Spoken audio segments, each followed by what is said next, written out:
some books just click. They don't just motivate you for one day, but they actually stick with you. They actually shift the way you think, the way you spend money, and the way you go about your life. Today, I am sharing books that completely changed my mindset and also helped me with my money habits. These books help me understand the power of consistency, the power of showing up for yourself, even when you might not see results right there and then. And for my audiobook girlies, don't worry, I've actually listened to all these books. And so if you're not a really big reader, you can treat this as like a podcast. So let's start with We Should All Be Millionaires by Rachel Rodgers. Honestly, I listened to this book in like 3 days. It basically kind of rewired me the way I think about money and also like how I see myself with money. And this book is kind of a combination of like pep talk and strategy, because she actually gives you tips and tricks on how to go about your finances. It does focus on women, specifically women of color and Black women.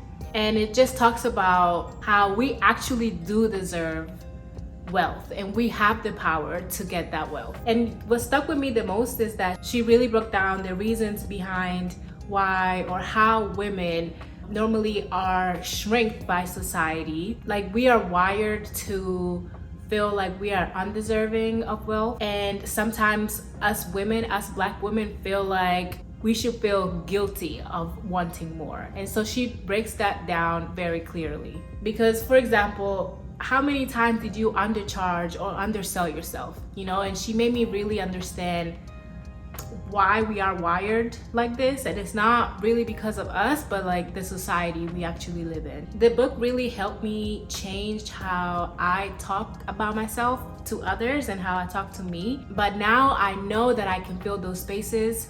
I know that I can achieve certain goals that maybe I would have felt guilty while achieving them. So it just helps me like on the day-to-day to understand that I'm not asking for too much. Actually, I'm asking for too little.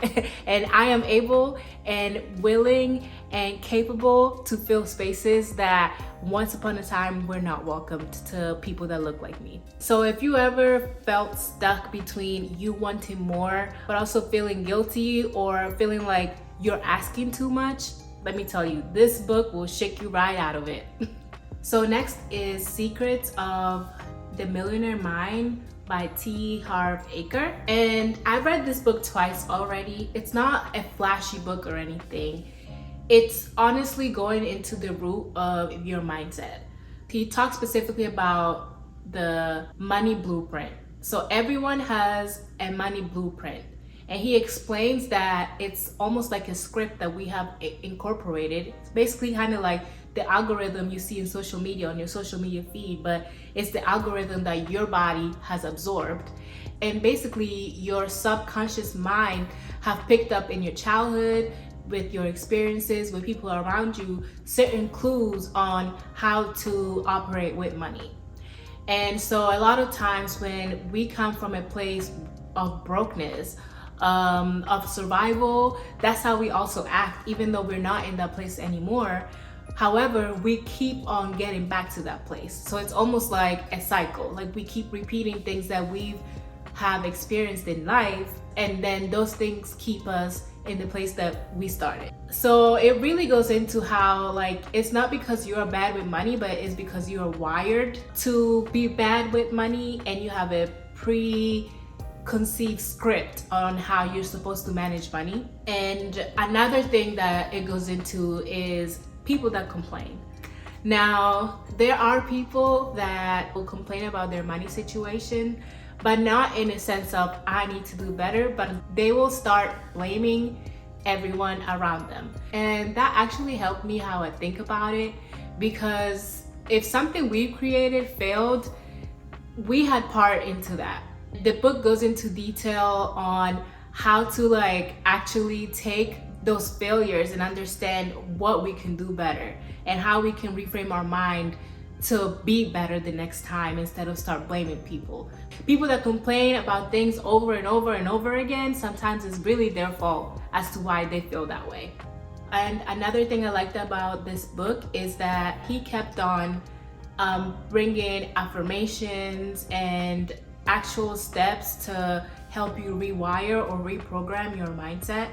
And so he talked about like different identity works and habits and daily affirmations that can help you take your mind, what has been the old blueprint, to take it to a new blueprint that you can control. So if you're ready to stop thinking like you're broke and actually be intentional with your money, then this is the book for you. The next book is The 7 Habits of Highly Effective People by Stephen Covey. And I read this early on in the year. I think it was like actually December, January. This is one of those books that touches on all parts of your life, like from physical to mental to spiritual and so on. This is really for people that are ready to take control of their lives and feel like maybe the place or what they've been doing is just not working for them anymore. It really taught me the difference between just being busy versus being intentional. Specifically, it talks about instead of reacting to things, to basically take a step back and actually absorb what other people are saying and start thinking in terms of purpose, priorities, long-term goals, and things that really matter. This book also helped me understand how to have better conversations with people and communicate in a healthy manner. Having a conversation with someone, and how sometimes when we do have a conversation, we are ready to respond with how we feel about the conversation, rather than listening and being there for that person and understand where they are in that conversation. So I think that was very, very interesting. And it also helped me understand better others and their viewpoints, because we all are self-centered a little bit.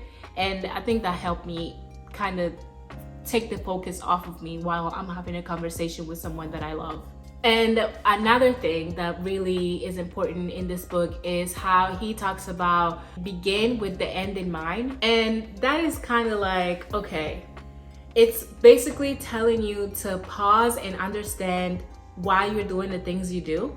So that concept really made me redefine my purpose. So now I'm making sure that I actually have purpose behind all my goals and my priorities rather than being on autopilot. So if you're feeling like you're lost or you're just doing a lot and not seeing results, I think this book is definitely for you. Okay, so this one is a little different. This is The Courage to Be Disliked by Ichiro Kishimi and Fumitake Koga.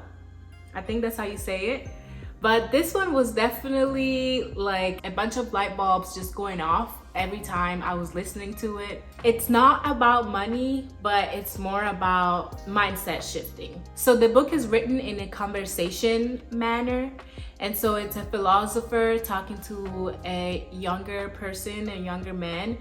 And they basically go back and forth, the philosopher and the young man, and they challenge literally all the things that I've learned in regards to life and like how people think. The philosopher and the student go back and forth, and it's more the student that he questions what the philosopher says in regards to people pleasing, to blaming other people for your present, and other things that I feel like I've always believed. So it truly like shook me. And so the biggest takeaway from this book is that you can grow while still feeling like you need to be accepted by others. It really helped me stop overthinking of what other people would think of my action.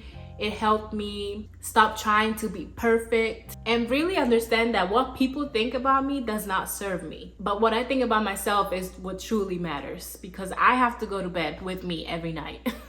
If you feel like you've been in a place where you're not in alignment with others and not feeling understood, I think this is the best book to really help you understand who you are and how judgment from others really does not hold weight. So the next one is The One-Page Marketing Plan by Alan Dibb. I'm honestly still reading this book, so I'm only on chapter 2, but I feel like I had to explain it here because it is helping me understand that I'm thinking about things and how I would like things, but I'm not thinking strategically. It's helping me actually create a mindset reset on how I want my future to look like and plan for that future. As I just started this YouTube journey again, I think it's giving me those ins and outs that I have to consider when I am creating content and why I'm creating content, and my goals in creating these contents.